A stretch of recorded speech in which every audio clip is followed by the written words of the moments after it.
Bismillahirrahmanirrahim. Aldı bilen alemlerinin Rabbi Allah Subhanahu ve Teala'ga hamdu sana ve süyümlük Peygamberimiz Muhammed sallallahu aleyhi ve sellem'ge en güzel durut salamlarımızı yollagan dekin. Qadirli qeyrindaşlar, Tarixi Nazar programımızın 17. sanını anlaşanlarını kızgın karşı alımız. Biz bu programımızda Şarkı Türkistan'ın meşhur rehberlerinden merhum Muhammed Emin Buğra'nın Şarkı Türkistan Tarihi namlıq kitabını diqqətinizlərə sunup kelyapmiz. Biz ötken qıtımqı sanımızda G'arbi Asiyada yeni bir davrning başlanğanlığı degan babdan başlap so'zlab kelib, Qutluq ve Türkeş devletlerinin birleşkenligi ve Türkistan'ın Xitoy asaratidan qutulganlığı degan babga kelgan edik. İnşallah bugün şu yerden başlap diqqətinizlərə sunuşni davam qilamiz. Mikrofon aldida qeyrindoshinglar Abdullah Yalqun.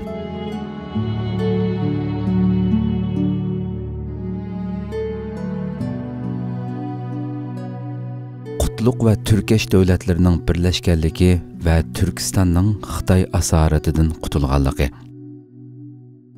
Yuqorida aytib o'tganimizdek, Türkeş devleti qurilgandan tartib, G'arbdan Arab İslam askarlari, Sharqdan Xitoylar ve Janubdan Tibetliklarning davomliq tahdidiga uchrab turgan edi.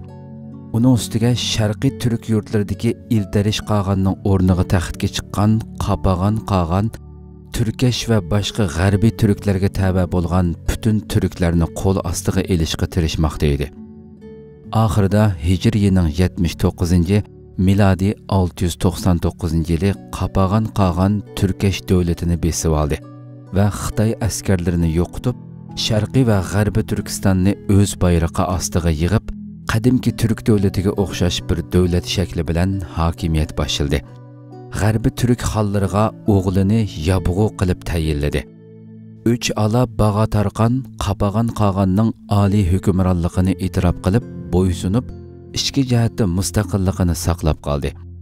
Bulardan bir yil burun miladi 698 yili Qapag'on qog'on Xitoyga hujum qilib, Pichili ve Shanxi qatorliq joylarni ishg'ol qilib, Xitoy imperatorini boj seliq to'lab, Qutluq davlatiga tabe bo'lishga majbur qilgan edi. Miladi 700 yili Qapag'on qog'on Iltarish qog'onning o'g'li Kulteginni Farg'ona ve So'g'd ve Taxariston, ya'ni Qatag'on ve Badaxshondagi Türk xallarını boshqarish uchun Mavaraun nahriga avatdi. Kultegin bu joylarni o'z bayrog'i ostiga elib, umumiy vali sifati bilan G'arbiy Turkistonda yerlashib, Arab İslam askarlaridan mudofaa qilishga hozirlandi.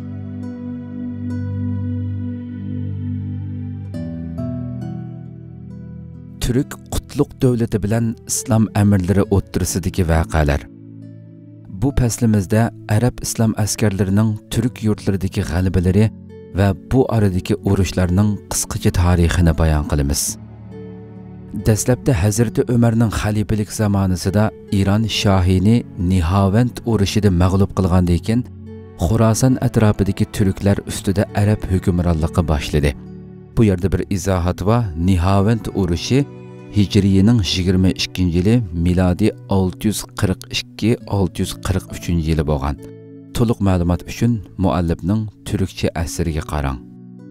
Hazreti Osmanning xalifalik davrida ko'pchilik aholisi musulmon bo'lgan Xorason Arab İslam askarlarining qo'liga o'tdi. Hijri 32 miladi 653 yili Xorason valisi Ahnaf bin Qays boshchiligidagi Arab İslam qo'shuni sharqqa qarab yurish boshladi ve Balix shahrini fath qildi.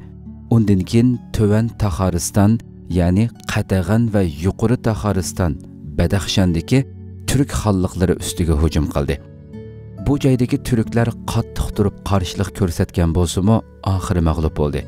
Jizya bermak surati bilan bo'ysunib, ichki mustaqilligini saqlab qolish sharti bilan sulh qilindi. Shuning bilan Ahnaf askarlarini elib qaytib ketdi. Keyin Ahnaf yana Xorazmdagi turk xalliqlariga hujum qilgan bo'lsa-mu, g'alaba qila olmadi. Mana shuning bilan Hazreti Osman zamonasida İslam Arab askarlari O'guz daryo bo'yiga kelib to'xtagan. Hijriyaning 80 yiligacha Arab ve Türklar o'rtasida cho'ng urush yuz bermadi. Taxariston xallari mustaqil bo'lib yashadi. Tövende Abdülmelik zamanından başlap Türk yurtlarida elib berilgan g'azotlar va mashhur arab qo'mondonlarining voqealarini bayon qilamiz. Muhallab bin Abi Sufra va Qutaybat ibn Muslim. Abdülmelikning Iroqdagi valisi mashhur Hajjaj zolim ayni zamonda Xurosonning valisi edi. Hajjajning qo'mondonlaridan biri bo'lgan Muhallab bin Abi Sufra islom askarlarining atoqli qo'mondonlaridan biri bo'lib, Hajjaj uni Xurosonga vali tayinlab, Taxariston va So'g'ddagi turk xonlari ustiga g'azot yurishi qilishga buyruq berdi. Muhallab askarlarini boshlab Hijriyning 80-yili Balaxga kelib, Amu daryosidan o'tdi va daryo bo'yidagi Kash qal'asini fath qildi. Orqasidan So'g'd o'lkasidagi Buxoroni va Xitlan, ya'ni Qora Tekin xoni bilan 2 yil urushib, natija ola olmadi. Uning ustiga atrofdagi turklar har tarafdan hujum qilib, arablarni toza qistoqqa oldi. Xatarlik bir ahvolda qolgan Muhallab butun askarlarini elib Marviga qaytib ketdi va uzun o'tmay vafot bo'ldi. O'rniga o'g'li Yazid ibn Muhallab va undan keyin Mufassal ibn Muhallab Xuroson valisi bo'ldi. Bularmi uzunga suzilgan urushlar qilgan bo'lsa-mu, hech qanday futuhat, ya'ni fatihlar qo'lga keltirilmadi. Hijriyning 86-yili Hajjaj Xurosonga Qutaybat ibn Muslim ismli qo'mondonini vali qildi. Qutayba Xurosonning markazi Marviga kelibla Taxaristonga yurish qildi. Töven Taxaristondagi bir xalqning poytaxti bo'lgan Talqon shahrini oldi. U chaqda Taxaristonda bir-biriga dushman bo'lgan 4 xalq bor edi. Qutayba bularning ichki adovatidan foydalanib, bulardan Sag'niyon, hozirgi Shig'non xonini urushmayla bo'ysundirdi. Qolgan 3 xonni orqa-orqadan mag'lub qilib, jizya bermak sharti bilan itoat qilishga majbur qildi. Qutayba Taxaristonda yetarlik sonda askar qo'yib Marviga qaytdi. Hijriyning 87-yili Qutayba Balax shahriga keldi va O'giz daryosidan o'tib Baykent shahriga hujum qildi. Turklar qattiq turib mudofaa qildi. Hatto Qutayba boshliq butun islom askarlarini 2 oy muhosirga oldi. Hajjaj bilan Qutayba orasidagi aloqami uzildi. Shundaq bir paytda bir kecha arablar muhosirni yerib chiqib, turklarga tuyuqsiz hujum qildi. Xabarsiz holda g'ofil yotgan turklar bu zarbadan mag'lub bo'lib, shaharga kirib olmoq uchun orqaga yondi. Lekin bir bo'lik islom askarlari turklar bilan shahar o'ttirisidagi yo'lni to'sib olganlikdan shaharga kirolmay parokanda bo'lib, har tarafga qochib ketdi. Ozroq qismi shaharga kirib olgan bo'lsa-mu, musulmonlar Sepilning ba'zi yerlarini yıxdi. Shuning bilan turklar mag'lub bo'lishlarini bilib, Qutayba bilan sulh qilishni o'tirg'i qo'ydi. Qutayba taslim bo'lish sharti bilan turklarning jini va meliga tegmasligi ma'qul bo'lib sulh qildi va musulmonlardan birini Baykentga vali qilib, o'zi Marviga qaytdi. Qutayba ketgandan keyin shaharda isyon chiqdi. Hokim o'ldirildi. Buni anglagan Qutayba kelib, hodisaning sababini va javobgarlarni surishtirmasdan Baykent xalqini qatliam qildi. Xalqning butun narsa keraklarini o'ljiga elib, shaharga o't qo'yib tamoman vayron qilib etdi. Shuning bilan So'g'd xalqining eng avod, boy va chiroyli shahri Baykent yo'q bo'ldi. Qutluq ko'kturk qog'ani qapagan qog'an g'arbdagi turk yurtlariga umumiy vali qilib avatgan Kultegin bu chaqqichi Muhallab va Qutaybadan mudofaa qilish urushlariga bevosita aralashmay, Taxariston va So'g'd xonlari o'zlari mudofaa qilmoqda edi. Baykentdagi dahshatli qatliam va shaharning vayron qilinishidan keyin Kultegin arablarga qarshi mudofaa urushining qo'mondonligini o'z ustiga oldi. Farg'ona va So'g'dagi butun turk kuchlarini birlashtirib, Qutayba ishg'ol qilgan butun joylarni qaytarib oldi va Amu daryosi bo'yidagi Termizni markaz qilib yerlashdi. Hijriyning 88-ci, miladi 707-yili Qutayba butun kuchini yig'ib So'g'dga hujum qildi. Hijriyaning 88-ci, miladi 707-yili Qutayba butun kuchini yig'ib So'g'dga hujum qildi.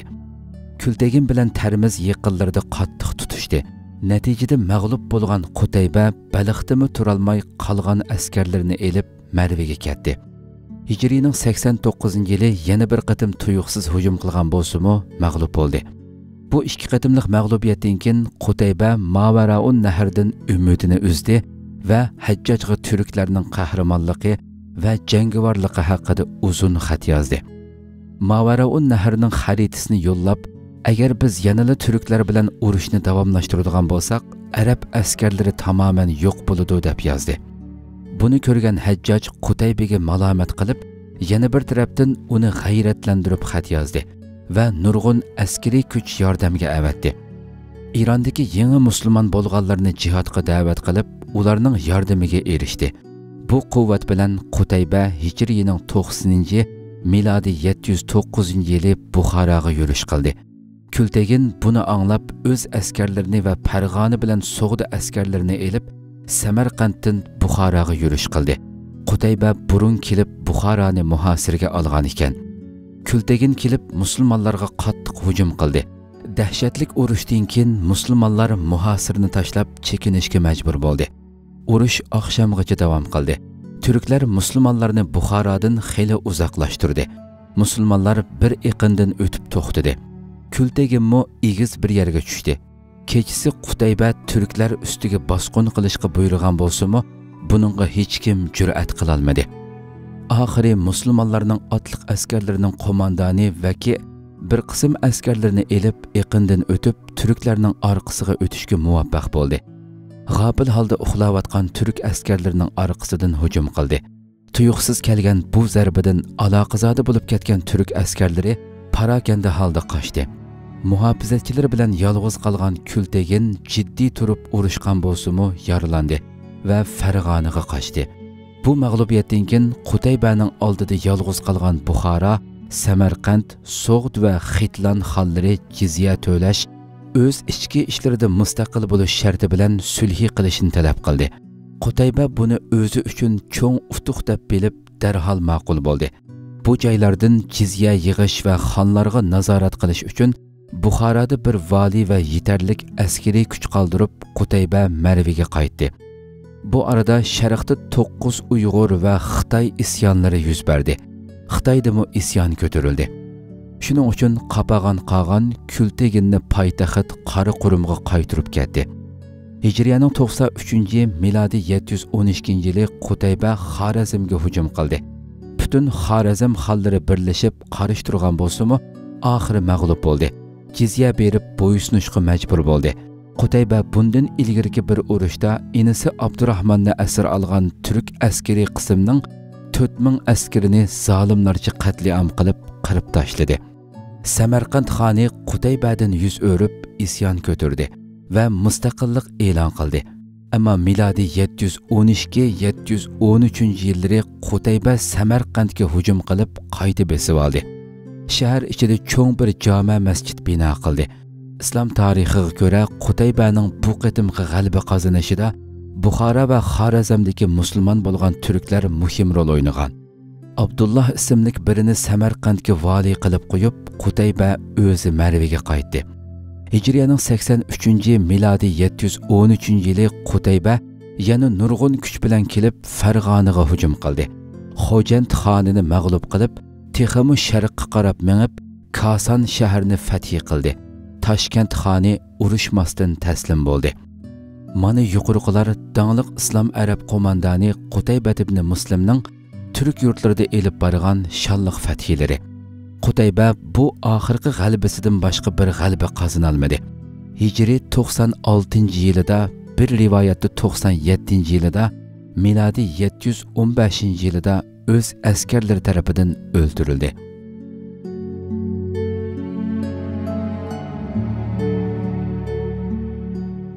Bir tarixiy haqiqat. Shuni alohida ko'rsatib o'tish lozimki, islom tarixlarining ba'zilarida Qutayba Hijriyaning 96-yili Qashqarni fath qilgan. U chaqda bu yurtlar Xitoy imperatorligiga tava edi va Qutayba Xitoy imperatori bilan sulh tuzdi deganlarga o'xshash uzun rivoyatlar bor. Bularning hammasi yolg'on, hech yuz bermagan va o'ydirma rivoyatlardan iborat. Haqiqat shuki, u chaqlarda Sharq Turkiston qutluq turk qog'ani qapag'an hukmronligida mustaqil xalq bo'lib, Xitoy bilan hech qanday aloqasi yo'qdi. Qutaybaning Qashqarni elishi u yoqda tursin, G'arbiy Turkistonning hammasini fath qila olmaganligi tarixiy tadqiqotlar bilan isbotlangan bir masala. Qutaybaning Marva shahrida Hijriyaning 96-yili o'ldirilganligi haqida kuchli dalillar bor. agar islom askarlarining yurtimizga baldurroq kelib, ota bobolarimizni burunroq islom dini bilan sharaflantirganligi rost bo'lsa edi, bu biz uchun bir faxr dasmoyisi bo'lgan bo'ladi.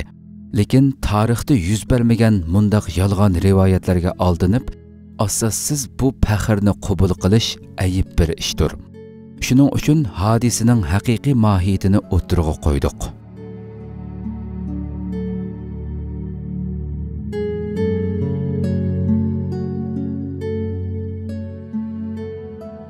Yana bir tarixiy haqiqat. İslam tarihlarining ko'pchiligida Qutaybat ibn Muslimni islomning buyuk fotihi, islomga cho'ng xizmat qilgan, islomning ulug' xodimi deb ko'rsatgan. Lekin islom tarixchilarining haqqoniyat tarafdorlari va betaraf tarixchilar bo'lsa, Qutaybat ibn Muslimning islom fotihlari, islom uchun jihad qilib g'alaba qilgan qo'mondonlari ichida oldingi qatorda turadiganligi to'g'ri. Chunki Ahnaf bin Qays ve Muhallab bin Abu Sufra qatorliq islomning ataqliq qo'mondonlari qo'lga keltirilmagan g'alabini Qutayba qo'lga keltirdi. Taxariston va Mavaraun nahrdagi intayin kuchlik va jangovar turk xonlarini mag'lub qilib, bu yerlarda islomning bayrog'ini tikladi. Ammo buning bilan Qutaybani muqaddas va ulug' bir kishi deyish joiz emas. Chunki Qutayba islom dunyosida mislsiz zolimligi bilan donqi chiqqan mashhur Hajjaj zolimning eng ishonchli odami. Zolimlikda, nohaq qon to'kishda Hajjajdan hech kam qolmagan deb qaraydi. Haqiqatanmi u turk yurtlarida taslim bo'lgan turklarni boshqalarni qo'rqitish uchun va ibrat bo'lsin deb dahshatli usullar bilan qatliam qilib, begunoh kishilarni birinimi saq qo'ymay o'ldirgan. Shaharlarni bulab-talab o't qo'yib vayron qilgan va shuningga o'xshash xalqning islomdan nafratlanishiga sabab bo'ladigan vahshiylarcha qilmishlari intayin ko'p edi. O'rta Osiyoning eng boy va taraqqiy qilgan shaharlaridan biri bo'lgan Baykent shahrini arzimas bir bahona bilan vayron qilibdi. Taxaristonni fath qilganda Talqon shahrining butun aholisini qatliam qildi. Yarog'larini tashlab taslim bo'lgan minglarcha insonni shahar atrofidagi daraxtlarga tirik turg'izib esib qo'yib o'ldirdi. Qutaybaning buningga o'xshash zulm va qatliam qilganligining ko'pligan misollari tarix kitoblarida tafsiliy yozilgan. Uning islom shariati va insoniyat qonunlarida man'iy qilingan taslim bo'lganlarni o'ldirish, xalqni asirga elish, shaharni bulab talash, o't qo'yib vayron qilishda qabih qilmishlari tufaylidan turklarda islomga qarshi bir nafrat hissiyoti tug'ilgan. Bu zulm va haqsizlik ichida musulmonlardan nafrat qilib, har doim ulardan intiqom olishga fursat kutib turgan turklar Qutaybaning o'ldirilganligini anglagan hamon Hijriyaning 96, milodiyaning 714-yili isyon ko'tarib mustaqillik e'lon qildi. Faqat Samarqand va Buxoro shaharlarida arab askarlari ko'p bo'lganligidan va aholisining ko'pchiligi musulmon bo'lganligi uchun bu ikki shaharlar islom davlati tavalligida qoldi. Islom askarlari bilan turklar o'rtasidagi boshqa mojarolarni navbat kelganda bayon qilamiz.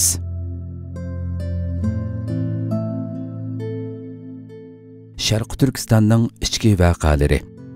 Qapag'on qag'on 24 yil hukm surib, Osiyoda ko'k turk davlatini yangidan tirildirdi. Milodi 709-yili Kultegin Buxoro so'qishidan yordar bo'lib qaytib kelgandan keyin Qapag'on qag'on arablar bilan urush qilmadi.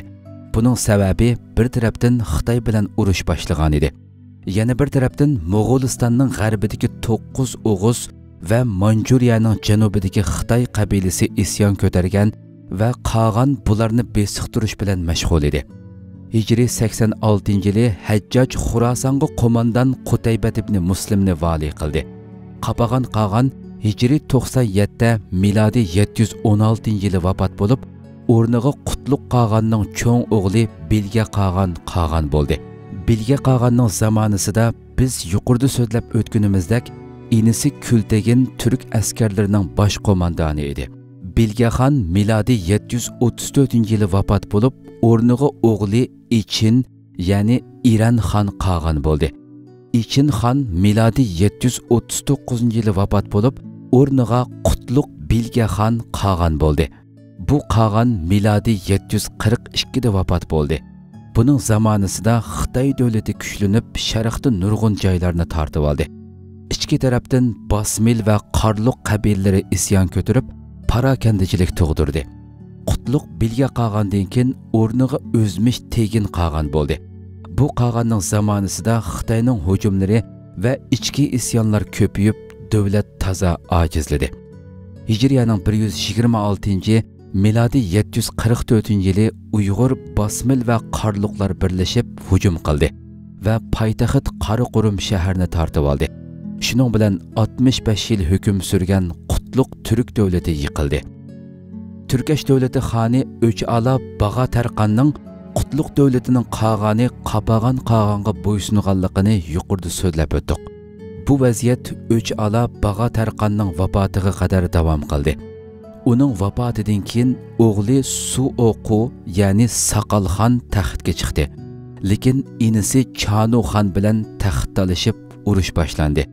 Uzun davom qilgan bu urushlar natijasida yurtda ig'ir holda tinchsizlik va vayronchilik yuz berdi.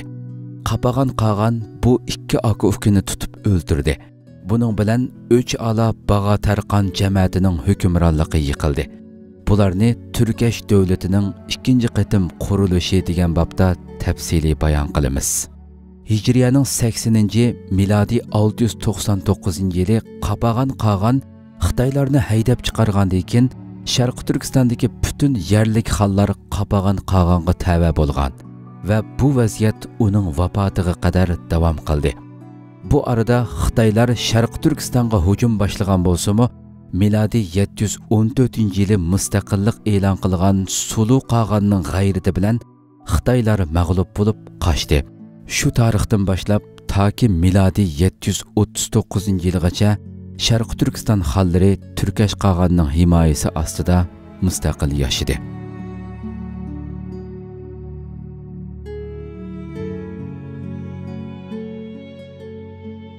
Qadrli qarindoshlar, shuna qilib Tarixga nazar programmamizning 17-soni vaqt e'tibori bilan mush yerda oxirlashdi. İnşallah oldimizdagi sonimizda Ko'ktürk davlatining siyosiy, ijtimoiy ahvoli va madaniyat asarlari degan bobdan boshlab huzuringizga sunishni davomlashtiramiz. Ijobatli duolaringlarda abtur uchun va bizlar uchun ham duo qilishni unutmaysizlar. Oldimizdagi sonda ko'rishguncha omon bo'lg'aysizlar. Assalomu alaykum va rahmatulloh.